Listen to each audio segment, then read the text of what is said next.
नमस्कार मु शुभ्रांशु आपन को स्वागत करछि एनसाइक्लोडिया को। आडल्फ हिटलर ना तो समस्त शुणी जर्मनी चरमपंथी नेता जहाँपाई द्वितीय विश्वयुद्ध होता। यही भिडियो रे जानिबा द्वितीय विश्वयुद्ध कहीं होता, नेताजी सुभाष चंद्र बोस कहीं हिटलर को देखा करने जाइथिले एवं भारत विश्वयुद्ध रे काहा को सपोर्ट करथिला। प्रथम विश्वयुद्ध रे ब्रिटेन और फ्रांस रो विजय होइथिला और जर्मनी पराजय होइथिला। ब्रिटेन कहिले इंग्लैंड, स्कॉटलैंड एवं वेल्स को बुझाए एवं एमान सहित उत्तर आयरलैंड मिसिगले ताकू यूके बा यूनाइटेड किंगडम बोली कहा जाए। ब्रिटेन, फ्रांस और तांको सहयोगी देश माने प्रथम विश्वयुद्ध रे जितिया परे जर्मनी रो विभिन्न जगह को जर्मनी ठारू नहीं अलग देश रे मिसाई देइथिले। जेमिति कि ऑस्ट्रिया बोली किसी देश नथिला, जर्मनी रू बाहर करी किसी जगह को ऑस्ट्रिया बोली देश तैयारी करि देइथिले। ए सब द्वारा जर्मनी रो लोक माने बहुत अपमानित होइथिले। जर्मनी रो लोक माने से अपमान को सहजरे नै नथिले। सेमानक मध्यरु जणे थिला आडल्फ हिटलर।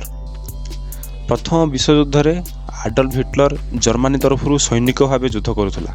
विश्वयुद्ध हारिया परे सांबादिक सम्मेलनी समय रे आडल्फ हिटलर आर्मी तरफरु भाषण देइथिला। से कहिथिला कि जर्मनी रो नेता मानक पई जर्मनी युद्ध हारिछि।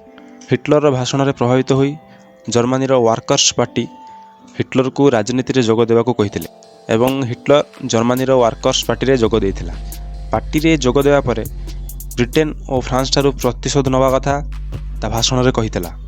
ता सह से ज्यूस मानकर बहुत विरोधी थिला। जुडाइज्म की विश्वास करथवा लोक मानकु ज्यूस कहा जाए। ज्यूस मानकु हिटलर देशद्रोही बोली कहूला एवं सेमानक उपरे बहुत अत्याचार करुला। बहुत गुड़िए ज्यूस लोकों को से जीवन रो मारी देइथिला, जहाँद्वारा बहुत गुड़िए ज्यूस देश छाड़ी अन्य देश को पलाउथिले। सेमानक मध्यरु जणे थिले अल्बर्ट आइंस्टाइन, जे कि विख्यात साइंटिस्ट एवं मैथमेटिशियन। से जर्मनी छाड़ी बेल्जियम को पळैथिले एवं सेठी मध्य हिटलर तांको मारिबा को चेष्टा करिथिला। शेषरे आइंस्टाइन बेल्जियम रु इंग्लैंड पळैथिले एवं इंग्लैंड रही से जो तथ्य गुड़िक लिखिते से गुड़ी को बर्तमान आम गणित एवं विज्ञान रे पढ़ुचंती। हिटलर भाषण देला बेले तार कौन कौन प्लान अच्छी आगु को से सब कहूला। प्रथम प्लान थिला से क्यों क्यों देश उपर आक्रमण करिवो। से सब देश थिला Czechoslovakia, Austria, Poland, France, Britain. Hitler एक अलग प्रकार सैल्यूट आरंभ करथिला। समस्ते हाथ टेकी सैल्यूट करुथिले। एबे से सैल्यूट को यूरोप रे बैन करा जायछि। एबे भी हिटलर समर्थक माने हाथ देखै सैल्यूट करी तांका निजर समर्थन देखांती। एही समय रे भारत रे ब्रिटेन शासन करुथला। जेहेतु जर्मनी रो शत्रु थिला ब्रिटेन, सुभाष बोस चाहुथिले भारत जर्मनी को सपोर्ट करू एवं जर्मनी सहयोग रे भारत ब्रिटेन को परास्त करू। रे सुभाष चंद्र बोस हिटलर को देखा करिया जाइथिले। तार लोक मानक सहित तार कमांडर मानक सहित कथा भी होइथिले एवं हिटलर सहित गोटे फोटो भी मध्य बहुत पब्लिश होइथिला विभिन्न मीडिया द्वारा। किंतु सेठी कौन डिस्कसन होइथिला, कौन कथा होइथिला से विषय कोनोसी जणा नाही। गांधीजी मध्य हिटलर को गोटे चिट्ठी लिखिथिले। से समय रे गांधीजी से चिट्ठी लिखिथिले, ए चिट्ठी रे मु आपन को संबोधन करूछि। मु नाजीवाद को विरोध करे, ता सहित ब्रिटेन रो साम्राज्यवाद को भी विरोध करे। ब्रिटिश लोकन को हानि पहुंचेबा को मु चाहेनी। मो इच्छा तांको हरेइबा नुह, मो इच्छा तांको बदलाइबा। ब्रिटिश विरुद्ध रे मु भी अछि, किंतु अहिंसा बाटरे। अहिंसा बाटर ही आमे तांको हरेइबु, बिना हिंसा रे कर बा मर परिस्थिति रे। आपणक शुभचिंतक मोहनदास करमचंद गांधी। 1939 रे जर्मनी चेकोस्लोवाकिया उपर आक्रमण कला, तापरे ऑस्ट्रिया उपर मध्य आक्रमण कला। एही समय रे ब्रिटेन एवं फ्रांस चुप रहिथिले। तापरे जर्मनी पोलैंड उपर मध्य आक्रमण कला। जर्मनी पोलैंड को अख्तियार करिया पई रूसिया सहित एक चुक्ति कला। रूसिया एवं जर्मनी कथा होइथिले कि पोलैंड को जीति अधे रूसिया नहीं जीवो एवं अधे जर्मनी नहीं जीवो। पोलैंड ऊपर आक्रमण करी अधा रूसिया नहीं गला एवं अधा जर्मनी नहीं गला। एही समय रे ब्रिटेन एवं फ्रांस जर्मनी ऊपर आक्रमण कले। हेले हिटलर से सब पई प्रस्तुत थिला। हिटलर प्लान करी फ्रांस एवं ब्रिटेन आर्मी को गोटे जगह रे फसई देइथिला। सेमाने सेठू आउ बाहरी पारि नथिले। एह द्वारा हिटलर आत्मविश्वास बहुत बढ़ी गला। जर्मनी, इटाली एवं जापान को नहीं से गोटे ग्रुप तैयारी करथिला, जा ना देइथिला एक्सिस पावर। जापान से समय ता आखपाख सबू देश को डरई ନିଜ କଣ୍ଟ୍ରୋଲରେ ରଖିଥିଲା। ଯେହେତୁ ଜର୍ମାନୀ, ଇଟାଲୀ ଏବଂ ଜାପାନ ଗୋଟିଏ ଗ୍ରୁପ ହୋଇଥିଲେ, ଅନ୍ୟ ଗ୍ରୁପରେ ବ୍ରିଟେନ ଏବଂ ଫ୍ରାନ୍ସ ଏବଂ ତାର ସହଯୋଗୀ ଦେଶମାନ ଥିଲେ।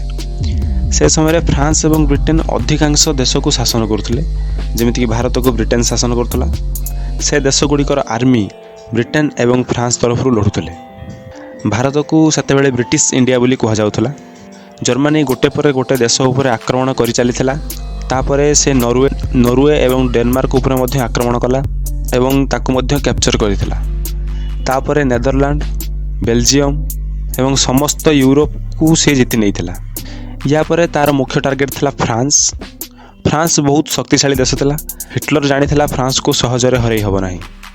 1940ରେ ହିଟଲର 15 ଲକ୍ଷ ସୈନ୍ୟ, 1500ରୁ ଅଧିକ ଫାଇଟର ପ୍ଲେନ୍ ଓ 2000ରୁ ଅଧିକ ଟ୍ୟାଙ୍କ ନେଇ ଫ୍ରାନ୍ସ ଉପରେ ଆକ୍ରମଣ କଲା। ସେହି ସେମ୍ ଦିନରେ ଜର୍ମାନୀର ମିତ୍ର ଦେଶ ଇଟାଲୀ ମଧ୍ୟ ଫ୍ରାନ୍ସ ଉପରେ ଆକ୍ରମଣ କଲା, ଯାହାଦ୍ୱାରା 15 ଦିନ ମଧ୍ୟରେ ଫ୍ରାନ୍ସକୁ କ୍ୟାପଚର କରି ନେଇଥିଲା ଜର୍ମାନୀ। ଫ୍ରାନ୍ସ ଭଳି ଶକ୍ତିଶାଳୀ ଦେଶକୁ ହରାଇବା କାରଣରୁ ସମସ୍ତ ଦେଶ ହିଟଲରକୁ ଡରିବାକୁ ଲାଗିଲେ। କିନ୍ତୁ ମୁଖ୍ୟ ଶତ୍ରୁ ଥିଲା ବ୍ରିଟେନ। ବ୍ରିଟେନ ଜର୍ମାନୀ ଉପରେ ତୁରନ୍ତ ଆକ୍ରମଣ କଲା। ବ୍ରିଟେନ ଏବଂ ଜର୍ମାନୀ ମଧ୍ୟରେ କେବଳ ଏୟାରଫୋର୍ସରେ ହିଁ ଯୁଦ୍ଧ ହେଲା। ବାୟୁସେନାମାନଙ୍କ ମଧ୍ୟରେ ବହୁତ ଦିନ ଧରି ଯୁଦ୍ଧ ଚାଲିଥିଲା। 3000ରୁ ଅଧିକ ଯୁଦ୍ଧ ବିମାନ ନଷ୍ଟ ହୋଇଥିଲା। ଏହି ସମୟରେ ଜର୍ମାନୀ ବହୁତ ବଡ଼ ଭୁଲ କରିଥିଲା କି ସେ ଯୁଦ୍ଧ ଅଧାରୁ ରଖି ରୁଷିଆ ଉପରେ ଆକ୍ରମଣ କରିଦେଲା। ରୁଷିଆ ସହିତ ତାର ଚୁକ୍ତି ହୋଇଥିଲା କି ରୁଷିଆ ସହିତ ସେ ଆଟାକ୍ କରିବନି କି ରୁଷିଆ ୟା ଉପରେ ଆଟାକ୍ କରିବନି। କିନ୍ତୁ ସେ ଚୁକ୍ତି ଭାଙ୍ଗି ଜର୍ମାନୀ ରୁଷିଆ ଉପରେ ଆକ୍ରମଣ କଲା। ଯେହେତୁ ୟୁରୋପର ଅଧିକାଂଶ ଦେଶକୁ ଜର୍ମାନୀ ଜିତି ନେଇଥିଲା, ସେ ସବୁ ଦେଶର ସୈନ୍ୟବାହିନୀ ସହିତ ରୁଷିଆ ଉପରେ ସେ ଆକ୍ରମଣ କରିଥିଲା। ରୁଷିଆ ଉପରେ ସେ ଆକ୍ରମଣ କରିବା ପାଇଁ 38 ଲକ୍ଷରୁ ଅଧିକ ସୈନ୍ୟକୁ ନେଇଯାଇଥିଲା। 4000ରୁ ଅଧିକ ବିମାନ ଯୁଦ୍ଧରେ ଭାଗ ନେଇଥିଲେ। କିନ୍ତୁ ହିଟଲର ଜାଣିନଥିଲା ରୁଷିଆର ସୈନ୍ୟବାହିନୀ କେତେ ଷ୍ଟ୍ରଙ୍ଗ ଥିଲା। ତା ଭାବିବା ଠାରୁ ବହୁତ ଅଧିକ ସୈନ୍ୟବାହିନୀ ଥିଲେ ରୁଷିଆ ପାଖରେ। 3ରୁ 4 ମାସ ଧରି ଜର୍ମାନୀ ଏବଂ ରୁଷିଆ ମଧ୍ୟରେ ଯୁଦ୍ଧ ଚାଲିଥିଲା। ଜର୍ମାନୀ ଆର୍ମି ସହିତ ଇଟାଲୀ ଏବଂ ଅନ୍ୟ ସମସ୍ତ ୟୁରୋପ କଣ୍ଟ୍ରିର ଆର୍ମି ଯୋଗ ଦେଇଥିଲେ। ପ୍ରଥମେ ରୁଷିଆକୁ ଡୋମିନେଟ୍ କରୁଥିଲା ଜର୍ମାନୀ। ଏହି ଯୁଦ୍ଧକୁ ଅପରେସନ୍ ବାର୍ବରୋସା ବୋଲି କୁହାଯାଇଥାଏ। ଏହି ଯୁଦ୍ଧରେ ସବୁଠାରୁ ଅଧିକ ସୈନ୍ୟବାହିନୀର ୟୁଜ୍ କରାଯାଇଥିଲା। ସେଠି ଏହି ଯୁଦ୍ଧ ଚାଲୁଥିଲା ବେଳେ ଅଧିକାଂଶ କ୍ଷତି ଜର୍ମାନୀକୁ ହିଁ ସହିବାକୁ ପଡ଼ିଥିଲା, କାରଣ ରୁଷିଆ ଆର୍ମି ବହୁତ ଷ୍ଟ୍ରଙ୍ଗ ଥିଲା। ରୁଷିଆର ଥଣ୍ଡା ପାଗରେ କେବଳ ରୁଷିଆ ଆର୍ମିମାନେ ହିଁ ଲଢ଼ି ପାରୁଥିଲେ। ଏପଟେ ଜର୍ମାନୀର ମିତ୍ର ଦେଶ ଯିଏକି ଏକ୍ସିସ୍ ପାୱାର ଥିଲା ଜାପାନ, ସିଏ ବହୁତ ବଡ଼ ଭୁଲ କଲା। ଜାପାନ ସେ ସମୟରେ ବହୁତ ଶକ୍ତିଶାଳୀ ଥିଲା ଏବଂ ସମୁଦ୍ର ଏରିଆର ଗୋଟେ ପରେ ଗୋଟେ ଦ୍ୱୀପକୁ ଆକ୍ରମଣ କରି ନିଜ ସହିତ ମିଶାଇ ଦେଉଥିଲା। ଜାପାନର ସବୁଠାରୁ ଅଧିକ ଷ୍ଟ୍ରଙ୍ଗ ଥିଲା ଜାପାନର ନେଭି। କିନ୍ତୁ ଜାପାନର ନେଭି ପାଇଁ ତେଲ ଆମେରିକାରୁ ଆସୁଥିଲା। ଜାପାନର ଏହିସବୁ ଗୁଣ ଯୋଗୁଁ ଆମେରିକା ଜାପାନକୁ ତେଲ ଦେବାକୁ ମନା କରିଦେଲା, ଯାହାଦ୍ୱାରା ଜାପାନ ରାଗି ଆମେରିକା ଉପରେ ଆକ୍ରମଣ କଲା। ଏହାଦ୍ୱାରା ଆମେରିକା ମଧ୍ୟ ଯୁଦ୍ଧକୁ ପ୍ରବେଶ କଲା। ଆମେରିକା ମଧ୍ୟ ଜାପାନ ଉପରେ ଆକ୍ରମଣ କଲା। ଏପଟେ ଜାପାନକୁ ସହଯୋଗ କରିବା ପାଇଁ ଇଟାଲୀ ଏବଂ ଜର୍ମାନୀ ମଧ୍ୟ ଆମେରିକା ଉପରେ ଆକ୍ରମଣ କରୁଥିଲେ। ସମୁଦ୍ର ମଝିରେ ଜାପାନ ଏବଂ ଆମେରିକା ମଧ୍ୟରେ 2 ବର୍ଷ ଧରି ଯୁଦ୍ଧ ଚାଲିଥିଲା। ପ୍ରଶାନ୍ତ ମହାସାଗରରେ 30 ଥର ଆମେରିକା ଓ ଜାପାନ ମଧ୍ୟରେ ଯୁଦ୍ଧ ହେଲା। ପ୍ରଥମ ଯୁଦ୍ଧଗୁଡ଼ିକରେ ଜାପାନର ବିଜୟ ହୋଇଥିଲା। ସେହି ସମୟରେ ସୁଭାଷ ଚନ୍ଦ୍ର ବୋଷ ଆଜାଦ ହିନ୍ଦ ଫୌଜ ଗଠନ କରିଥିଲେ ଜାପାନରେ ରହି। ଜାପାନ ଆର୍ମି ଏବଂ ସୁଭାଷ ବୋଷଙ୍କ ଆର୍ମି ମିଶି ଆସାମ ଉପରେ ଆଟାକ୍ କରିଥିଲେ, ଭାରତର ଆସାମ ଉପରେ, ଯେଉଁଠିକି ଇଂରେଜ ସରକାର ଉପରେ ଆଟାକ୍ କରିଥିଲେ। କିନ୍ତୁ ଭାରତ ସୈନ୍ୟବାହିନୀ ଇଂରେଜ ତରଫରୁ ଲଢ଼ୁଥିଲା, କାରଣ ଯେହେତୁ ବ୍ରିଟିଶ ଭାରତରେ ଶାସନ କରୁଥିଲେ, ବ୍ରିଟିଶ ତରଫରୁ ହିଁ ଭାରତର ସୈନ୍ୟବାହିନୀ ଲଢ଼ୁଥିଲେ।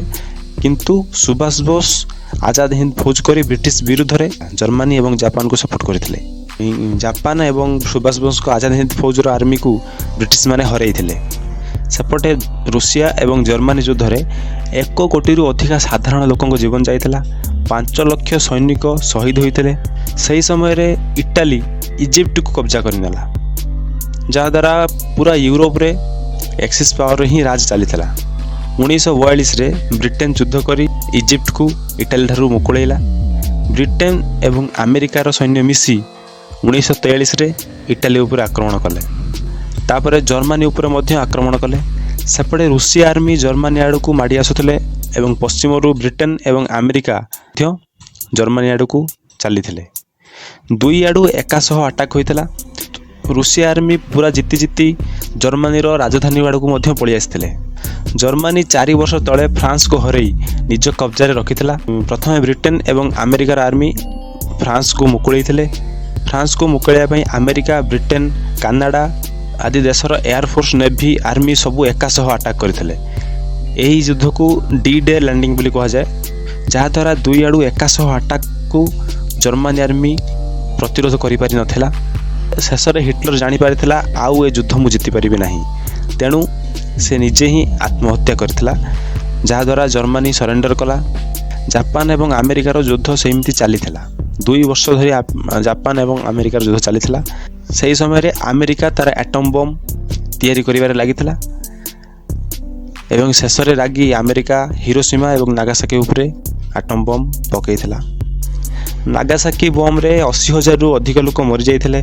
एसबू देखि जापान आत्मसमर्पण कला एवं विश्वयुद्ध रे एक्सिस पावर हारिथिला। वीडियोटी आपको भल लगी लाइक करंतु, कमेंट करंतु एवं आम चैनल को सब्सक्राइब करंतु।